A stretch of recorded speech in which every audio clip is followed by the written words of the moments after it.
Kamu tahu kan setiap kali telepon masuk ke saya secara langsung dan tidak langsung masuk di YouTube sama di Facebook. Jadi hati-hati jangan pernah menyebut nama siapapun termasuk namamu sendiri. Karena saya tidak ingin setelah viral kalian minta take down. Kenapa, Dok? Miss, makasih. Halo, Miss.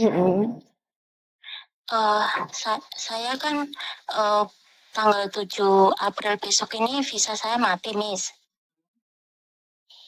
Terus kemarin itu saya jauh-jauh hari udah ngomong sama majikan kalau saya udah nggak mau nambah dari 1 tahun ada masalah, itu juga saya udah ngomong. Terus bulan 7 juga saya udah ngomong. Terus kurang 5 bulan saya udah ngomong. Soalnya takutnya disalahin ya. Dulu saya pernah disalahin. Nah, terus kemarin majikan saya masih mengharap saya. Terus saya kurang 3 bulan juga ngomong lagi. Terus kemarin udah tinggal berapa bulan, saya ngomong lagi, tanyain tiket. Soalnya saya sampai sekarang ini belum ada kepastian tiket, Miss. Terus saya minta sama majikan saya, nyonya saya marah-marah. Saya mau dikasih offer tiket. Katanya visa habis 2 minggu masih bisa, kata dia gitu. Saya bilang nggak bisa, saya bilang gitu. Terus dia mau kasih tanggal 8 tiket, saya nggak mau.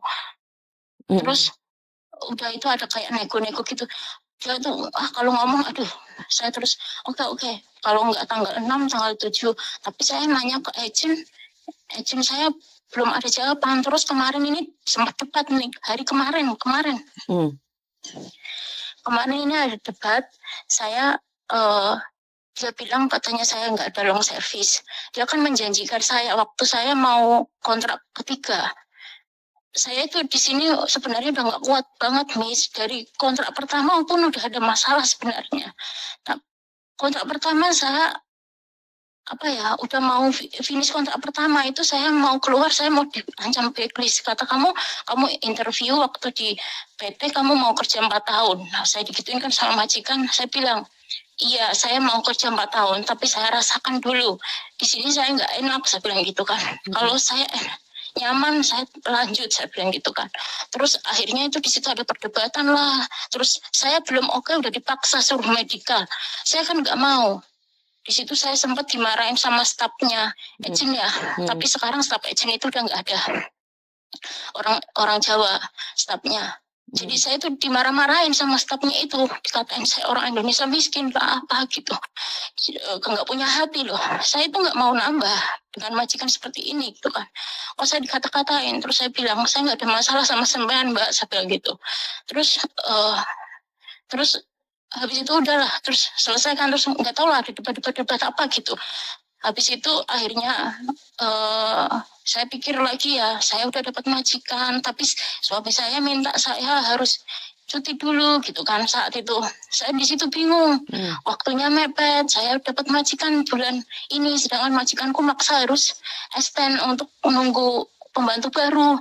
Itu di situ saya mengorbankan perasaan saya untuk nambah, karena yang di kampung itu sangat butuh uang gitu kan. Saat itu tuh saya kalau nggak salah lagi nyicil tanah gitu, Miss, lagi nyicil tanah gitu. Jadi saya harus gitu kan memenuhinya.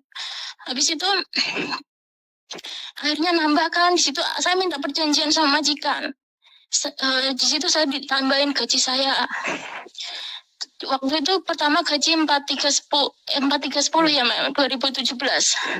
Terus habis itu saya dikasih 48 gaji yang kontrak kedua kalau mau nambah. Terus saya bilang, saya perjanjian saya nggak mau tidur malam. Terus saya kasih makan, kasih sayur, saya bilang gitu kan. Itu selama 2 tahun itu saya nggak dikasih sayur, Miss.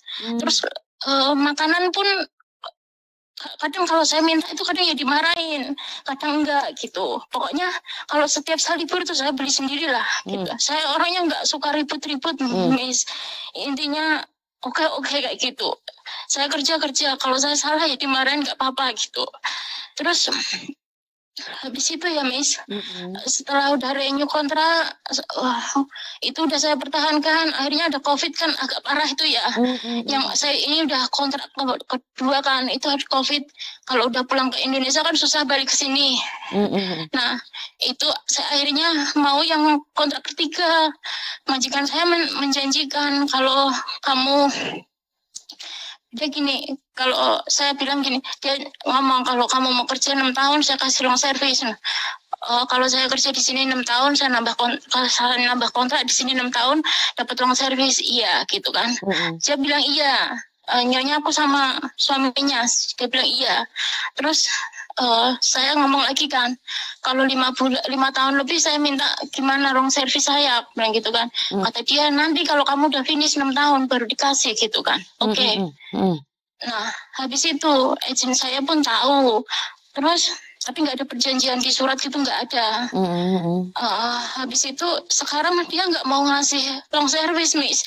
Dia bilangnya gini, Kak, saya masih mau kamu. Kalau kamu nambah 2 tahun lagi jadi 8 tahun, nanti aku kasih kamu long service.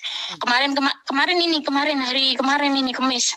Terus karena kamu yang keluar, jadi kamu nggak kasih long service, dia bilang gitu. Terus kamu mau renew nggak? Gitu, saya dilus-lus lagi. Saya kan nangis ya. Itu rasanya kaki saya lemes, Miss. Saya udah mempertahankan sekian dari dia, perlakuannya dia nggak nyiksa secara fisik, Miss. Tapi mental saya kena terus itu. Sakit rasanya tuh, saya bertahan sampai sekian karena apa, Miss? Di kampung itu lagi butuh juga. Saya punya kayak bank gitu, Miss. Kan tiap bulan ya. Tapi bank saya nanti April ini lunas, Miss. Saya memperjuangkan semua ini karena saya nggak mau, pengennya baik-baik gitu ya. Tapi dia bilang gitu, katanya nggak ada long service, kamu kan yang keluar gitu. Kan saya bilang gini, kan nyonya sama suaminya bilang katanya kalau aku nambah di sini 6 tahun, kontrak 6 tahun, masnya kerja di sini 6 tahun, kasih long service, saya bilang gitu. Ya kan kamu yang mau keluar, saya masih mau sama kamu. Kalau kamu mau nambah 2 tahun lagi ya aku kasih, dia bilang gitu. Terus kemarin aku dielus-elus lagi, terus dia pura-pura ngelapin air mata saya, terus gitulah. Terus pagi-pagi ini dia bilang kamu nggak mau nambah kan, dia gitu. Enggak. Terus majikanku pergi yang nyonyanya, kalau suaminya ke kantor. Terus gimana, Miss, kalau ini ada salah satu orang yang pernah kerja di agen saya, dia menyarankan kalau tanggal 4 besok itu disuruh ke kantor, ke agen, suruh ngambil hak saya, suruh ngitungin, kalau nggak mau keluarin, katanya saya disuruh ke KJRI. Iya, memang hak kamu apa yang nggak mau dituntut? Tiket saya kan ini susah, majikan saya kemarin debat, dia mau ngasih saya mepet. Sebenarnya kalau dia ngasih kamu mepet nggak apa-apa sayang, kan dia sekarang belum ngasih. Kalau dia ngasih kamu mepet di hari itu juga. Kalau tanggal 7 gitu. Kamu habis visanya tanggal 7. Iya. Terus diterbangin tanggal? Mau diterbangin tanggal 8, terus kamu sudah overstay 1 hari, nggak apa-apa, kamu bisa menuntut majikanmu. Biarin aja, biar dia tahu peraturan, Dok. Kamu dikeluarin tanggal 7 atau tanggal 8 kamu dikeluarin? Tapi kemarin itu saya nggak mau dikeluarin tanggal 8, saya nggak mau. Kalau saya bilangnya gini, kalau nggak 6, 7, saya bilang gitu. Iya, soalnya kamu mau pulang terus atau cari majikan, sayang? Pulang terus. Berarti kamu harus extend. Kalau dibeliin tiket tanggal 8, jadi kamu harus ngomong sama majikanmu. Tanggal 6, tanggal 7 loh. Kayak sampai tanggal 8, laporin dia loh ke KJRI. Iya. Karena kamu sudah keluar dari situ nggak punya 14 hari sayang, kecuali kamu di interminate atau ngebreak. Itu masih ada waktu 14 hari. Tapi kalau kamu dikeluarin pas finishmu, kamu kan sudah 6 tahun, harusnya kamu punya 21 cuti tahunan, Dok, yang harus digaji. Iya. Kalau 6 tahun itu cuti tahunannya itu berapa, Miss? Berapa 21 hari saya. 21 ya. Iya. Terus kalau menurut Miss gimana? Kalau hak saya itu semua nggak dikeluarin? Ya kita Maksudnya, tuntut dong. mungkin kalau Ya kita tuntut saya. mungkin kalau tapi majikan nggak mau yang long service. Kalau long Itu service gimana? memang tidak wajib, Dok. Long service memang tidak wajib.